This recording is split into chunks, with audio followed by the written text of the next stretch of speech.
Every man has an idea of the father he wants to be.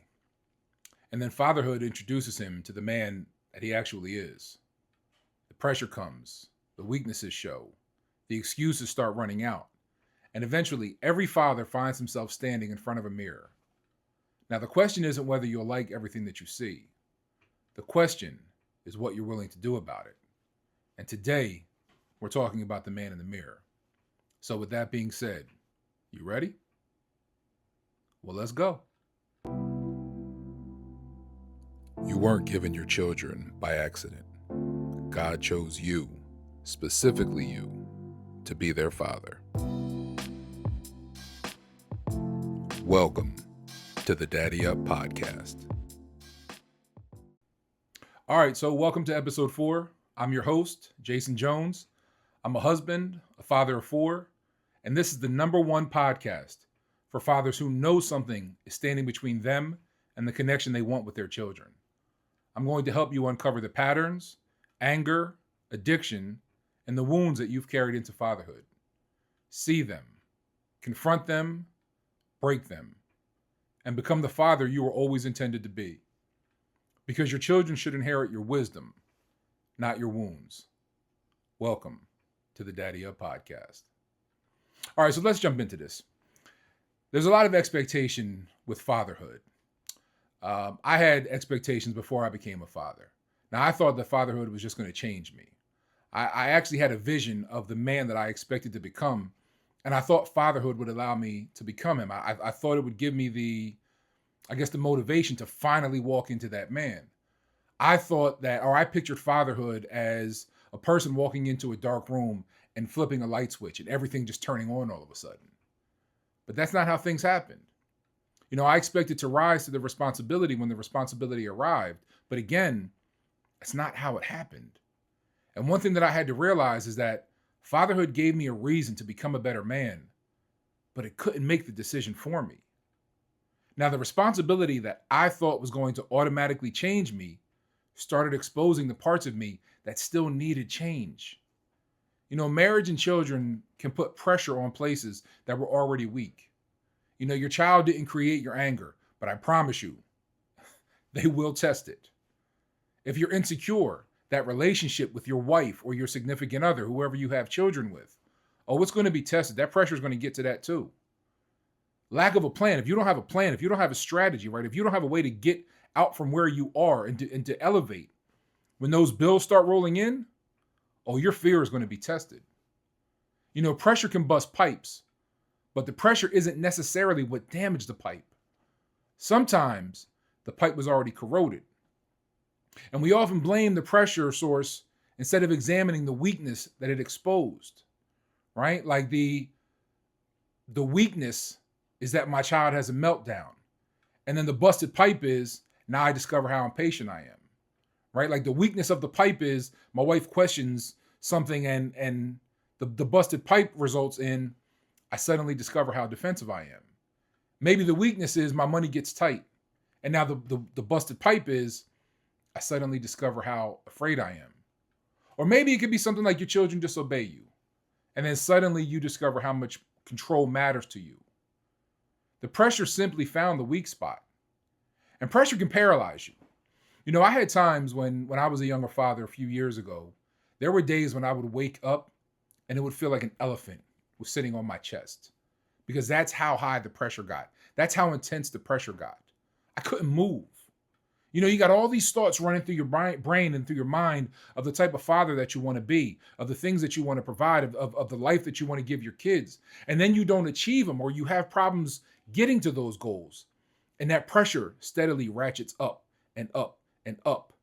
And then you have competing thoughts that are going on in your mind, right? You have thoughts of like, well, I want to be a good dad, but I'm struggling. I don't know how to be a good dad. I know I got to discipline the kids, but I can't discipline them too hard. I can't do what my dad did to me. Or, I want to be a good husband. I want to provide.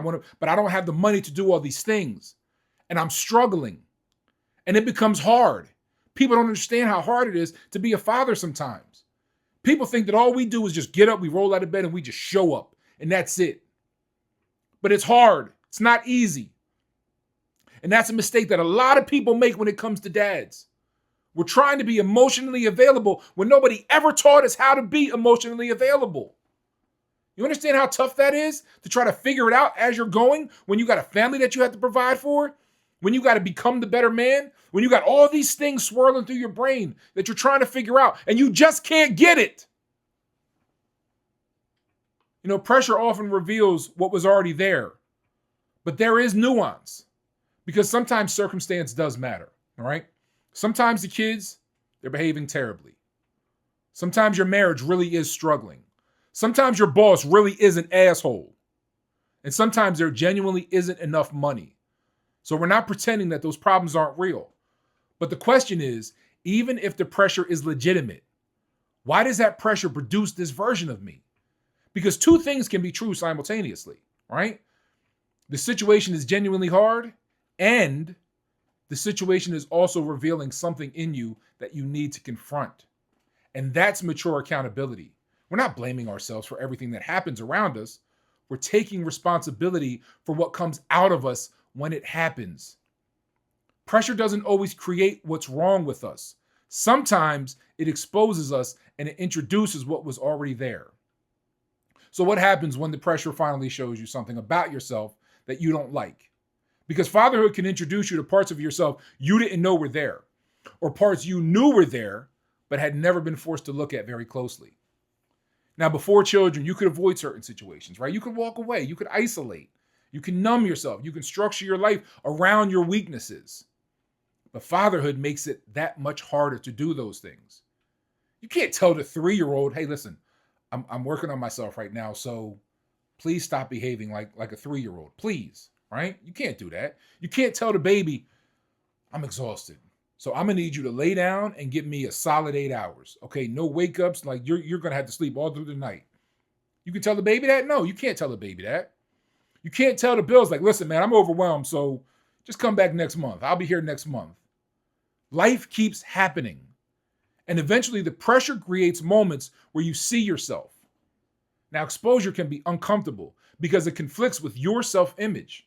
And this is important because most men don't walk around thinking, I'm selfish, I'm controlling, I'm emotionally unavailable, I'm insecure, I'm an angry man. We have an image of ourselves. And then fatherhood produces evidence that conflicts with that image. I think I'm patient until my child repeatedly disobeys. I think I'm emotionally mature until my wife confronts me. I think I'm a leader until there's uncertainty and nobody knows what to do. I think I'm selfless until what my children need interferes with what I want. And that's exposure. There's the man I believe I am. There's the man I tell people I am. And then there's the man that shows up under pressure. And that last man is the one that deserves our attention. Now, here's the lesson. Exposure is information. It's not condemnation. Exposure can be very useful. If I discover that I become controlling when I'm afraid, that's information. If I discover that my child's disrespect triggers something inside of me or disproportionate inside of me, that's information. If I discover that confrontation with my wife makes me defensive, that's information. Now I know where some work needs to be done. You know, finding the leak isn't the problem because now you have the opportunity to repair it. Which brings me to my next point. Sometimes fatherhood reveals the origin, not just the behavior. You know, maybe I see anger, but eventually I realize there's fear underneath of that. Maybe I see control, but underneath the control is insecurity. Maybe I see emotional distance, but underneath that is a man who was never taught how to communicate emotion. Maybe I see an inability to apologize, but underneath of that could be pride, shame, or growing up believing that admitting fault meant weakness. The thing that shows up isn't always the thing that's underneath. And exposure can happen in layers, right? Like first I notice that I yell. And then I ask myself, well, why do I yell? Then I eventually ask, what is happening inside me right before I yell? And sometimes when you start asking those deeper questions, you realize you're dealing with something bigger than what you know how to work through by yourself. And there's wisdom in recognizing when you need help. Now, maybe for you, that means sitting down with a qualified mental health professional. Maybe it's talking to your pastor. Maybe it's finding a mentor, somebody you trust, somebody with wisdom, somebody who can help you see some of the things that you may not be able to see by yourself. But I also want to be clear about something. Seeking help and seeking God are not in competition with each other. This isn't either I pray about it or I talk to somebody. It's not either I search scripture or I get professional help. Those things don't have to oppose one another. Seek God, search his word, pray, ask him to reveal what's happening inside of you. And when you realize that you're dealing with something that requires help beyond your ability to navigate it alone, have enough humility to seek that help too. Because the goal isn't to prove that you can fix yourself by yourself. The goal is to become healthy enough that what hurt you doesn't continue hurting the people you love. And when I think about having the courage to actually look inside ourselves, there's a prayer from David that I think gives us the posture that we're looking for. You know, Psalm 139, verses 23 and 24 says, "Search me, God, and know my heart. Test me and know my anxious thoughts. See if there is any offensive way in me and lead me in the way everlasting." Now, I want you to look at the posture that David is taking here, right? What he's saying is, Lord, search me. Lord, know me. Test me. See what's in me. Then he's saying, lead me. And I want you to see the beautiful spiritual question that's available here, because if we don't look closely, we can miss it. What if some of the things that fatherhood is exposing isn't God condemning you? What if he's using what life is revealing to transform you? You know, pressure showed me things about myself that I didn't necessarily want to see. But seeing something and taking responsibility for it are two completely different things. Because once you see it, you've got a decision to make. Am I going to own what I see, or am I going to explain it away? Now, here's the thing. Exposure doesn't guarantee ownership, right? Like a man can be completely aware of a problem and still refuse responsibility for it. And that's important because I can know I have an anger problem while continuing to say, yeah, but these kids don't listen. I can know I'm emotionally unavailable while saying, well, that's just not how I was raised. I can know I'm controlling while still saying, somebody has to hold this family together. I can know I'm defensive with my wife while still saying, she knows exactly how to push my buttons. Explanation can help me understand my behavior, but it cannot become permission to continue it. And that's a major ownership principle, because your childhood can explain something. Your trauma can explain something. Your father's example can explain something. Your circumstances can explain something. But eventually we have to separate explanation from excuse. And that brings me to my next point, which is, I'm a good dad. That's fool's gold and it's shaky ground. Because when exposure threatens our self-image, we defend ourselves through comparison. Yeah, I lose my temper sometimes, but I'm a good dad. I work, I'm home, I provide, I go to the games, I coach. At least I'm not like my father. And here's the nuance. You may actually be a good dad. A man can love his children deeply, sacrifice tremendously for them, provide for them, show up for them, and still have something inside himself that is hurting them. And those aren't contradictions. Because the question shouldn't be, are you a good father or a bad father? But rather, is there something in you that's standing between your children and the healthiest version of their father? And once you ask yourself that question, you have to stop grading yourself against your father, because that is where comparison becomes dangerous, especially if you grew up in an absent or with an absent, abusive, addicted, neglectful, or emotionally unavailable father. Because the bar then becomes, I'm better than him. And maybe you are. And if you are, that's worth acknowledging. But being better than what hurt you doesn't automatically mean you've become what your children need. Your father establishes part of your starting point. He doesn't establish your ceiling. You don't want to spend your entire fatherhood saying, well, at least I didn't do what he did. The goal isn't simply to break one generation's worst behavior. The goal is to keep growing. My next point, ownership is not shame. Ownership is responsibility, not self-hatred. Ownership isn't, I'm a terrible father, man, I ruined everything. Just like my dad, I'm a failure. That's shame. And ownership sounds different. Ownership sounds like, I did that. That hurt my family. There are reasons I became this way, and those reasons matter. Ownership isn't saying that everything is my fault. Ownership is saying what belongs to me is mine to address. Like I said earlier, we're not blaming ourselves for everything that happens around us.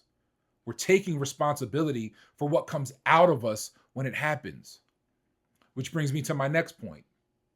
What happened to me versus what happens through me. Now, there are things that happen to us that we did not choose, okay? Maybe dad left. Maybe somebody abused you. Maybe nobody showed you affection. Maybe you grew up in chaos or your parents never apologized or anger was normal. Maybe addiction was everywhere. And you didn't choose that. And we should never pretend that you did. But eventually there's another question. What is happening through me now because of what happened to me then? And that's where ownership becomes generational. What happened to you may not have been your fault, but healing what happens through you eventually becomes your responsibility. Because we're starting to understand how wounds travel, right? They travel through people who never chose to receive them, but never learned how to stop transmitting them. But here's the thing. Owning it still isn't changing it. I can admit that something is mine all day long. Eventually, I've got to decide what I'm going to do about it. You know, I've told the story before about the origin of DaddyUp and how it was born, and I won't go into all the details now. But I was on that highway. Wife was pregnant. Ruby was coming. Ain't no money. I'm between jobs. I'm high. My engine is blown. I don't know how I'm going to take care of it. I got all these things swirling through my head. And then I looked into that rearview mirror and I asked myself, bro, what happened to you? The hell did you do? How did you get here? And I've since realized that, the breakdown wasn't the confrontation. That mirror was. I've been living with evidence for a while, right? Like I knew things weren't right. But there comes a moment where knowing something and being willing to look yourself in the face and confront it become different things. The mirror didn't show me anything that wasn't already there. It just became harder to look away. And I think the deeper lesson is that sometimes confrontation begins when your excuses stop working on you. Now, other people may still believe them. You may still be able to explain yourself, but you don't believe your own explanation anymore. And the turning point was understanding that confrontation requires specificity. You can't confront, I need to be better. That's too vague. Like, better how? You can't confront, man, I need to get my life together. What specifically is out of order? You can't confront, I just want to be a better father. Well, then what's standing between you and that father? Confrontation requires you to name that thing. Not, I have some stuff from my childhood. But when I feel disrespected, I become angry because. It's not, I need to communicate better. What it should be is, when my wife confronts me, I shut down because. It should not be that, I need more discipline. What it should be is, every time I'm uncomfortable, I numb myself with. And then you fill in the blanks. You can't confront what you're unwilling to name. You have to confront the root, not just the fruit. Now, exposure showed us the thing that shows up isn't always the thing that's underneath. Now, confrontation asks, what am I actually going after? Suppose the behavior is yelling, right? If all I confront is yelling, I may learn to speak quietly while remaining just as controlling, resentful, or afraid. Suppose the behavior is addiction. Removing the substance matters tremendously. All right. So I don't want to make it seem like it doesn't. So removing that substance is a big part of it. But if I never confront what I was using that substance to escape from, I've potentially left part of the underlying pattern untouched. And sometimes it's you work what's the word? Workaholism. Is that a word? Workaholism? I don't know. But you work a lot, right? Now working few hours may help, but why did I need work so badly? Was it validation? Was it avoidance, identity, fear of financial insecurity? If I only confront the behavior and never confront what's feeding it, I may change the symptom without changing the pattern. Exposure discovers the root. Confrontation decides we're going after it. Now, one thing that you absolutely must understand is that confrontation has a cost. Actually confronting yourself can cost you something. It may cost pride. It may require an apology. It may require admitting something to your wife or counseling. Maybe you have to end a friendship. Maybe you have to change an environment. You got to delete something. You got to create some boundaries. You have to give somebody permission to hold you accountable. Or maybe you have to admit that I don't know how to fix this. Because that's one of the hardest things for men to admit. To say, I don't know what I'm doing. How do I fix this? I need help. It's not easy.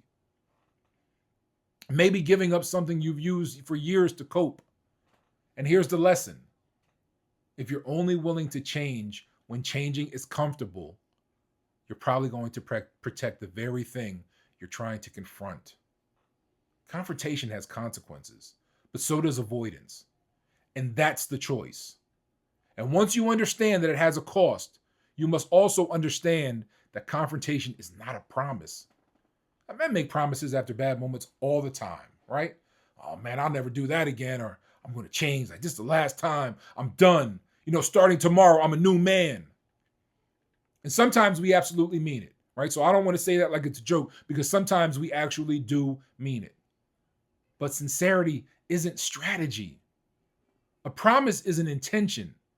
Confrontation requires a plan and eventually has to become action. When I think back to that car breaking down on the side of the highway and me looking in the mirror, I think about something that James wrote in the Bible about a mirror.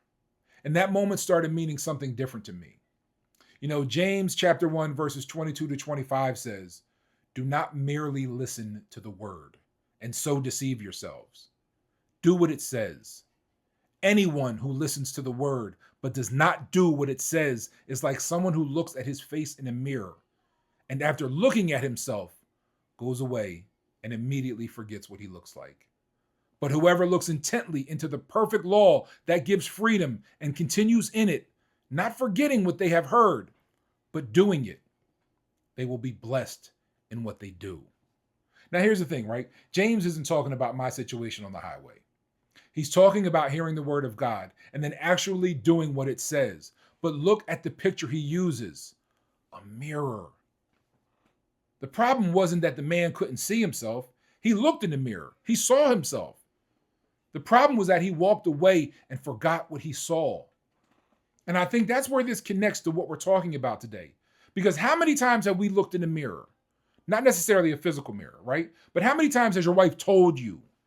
How many times have your children reacted to you?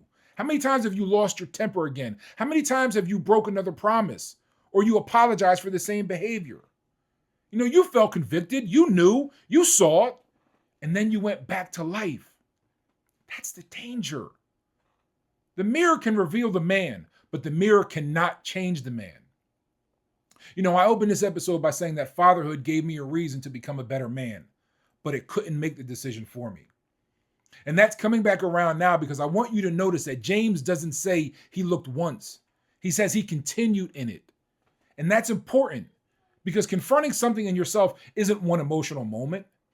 The moment may wake you up, but what you continue doing afterward is what begins changing you. That mirror didn't change me that day, but it made it harder for me to keep pretending that I couldn't see. And that's confrontation. So now I've seen it. I've owned it, I've named it, and I've decided I'm not going to keep protecting it. But making that decision doesn't mean I'm suddenly a different man tomorrow morning. Now comes the work of becoming one. which is where transformation becomes a part of the story. And the first part is understanding that transformation is repetition. It's not revelation. If we look back at that scripture, the mirror moment matters. The realization matters. The apology matters. The decision matters. But none of those themselves create transformation. Transformation happens when today's decision becomes tomorrow's behavior. And then you choose it again. I said earlier that I believed fatherhood would flip the switch. And now I've learned there is no switch.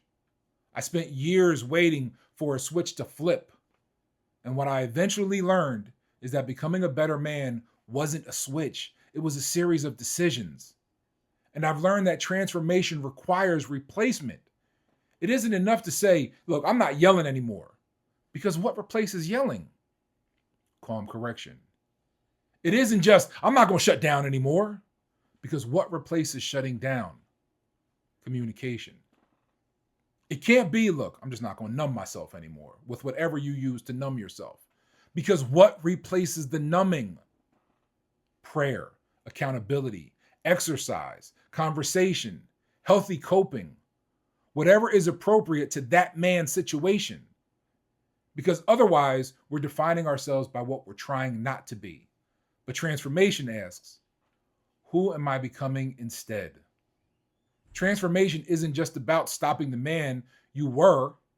It's about practicing becoming the man you intend to be. And I think practicing is the right word because you're going to mess it up sometimes. You're going to catch yourself late sometimes. But then maybe one day you catch yourself before you yell, before you shut down, before you reach for that coping mechanism, before you roll that blunt, before you grab that beer or that drink, before you respond defensively. That's evidence that something is changing. And a key point to remember is transformation can happen in front of your children. Your children don't have to receive only the finished version of you. They can witness the rebuilding. They can hear, Daddy was wrong. I'm sorry. I shouldn't have spoken to you that way. I'm working on this. And over time, they don't just hear you talk about change. They watch you change. Maybe your children don't need to remember you as the man who always got it right. Maybe they need to remember you as the man who refused to stay wrong. And here's where all of this becomes bigger than you. Because every time you change something in yourself, you change something about what your children experience. And eventually, you start changing what they inherit. So now the question is, why did we spend this entire episode talking about the man underneath the father? Because wounds travel. Which now allows us to answer the question that we asked earlier. What is happening through me now because of what happened to me then? Maybe anger came to me, but it doesn't have to continue through me. Maybe emotional distance came to me, doesn't have to continue through me. Maybe addiction came through generations, doesn't have to continue through me. Maybe nobody apologized. Nobody said, I love you. Nobody showed affection. Nobody dealt with their pain. Fine. Somebody can be the first. And that somebody can be you. Some things may have run in your family for generations. That doesn't mean they have to keep running through you. Because ultimately, that's what this work is about. Our children are going to inherit something from us. The question is whether they're going to inherit the wounds we refuse to confront or the wisdom we gained because we finally did. And that, my friends, is a wrap on this episode of the DaddyUp Podcast. Remember, our kids don't need perfect fathers. They need fathers willing to do the work. Choose wisdom over wounds, protect the kids, and until next time, Daddy up.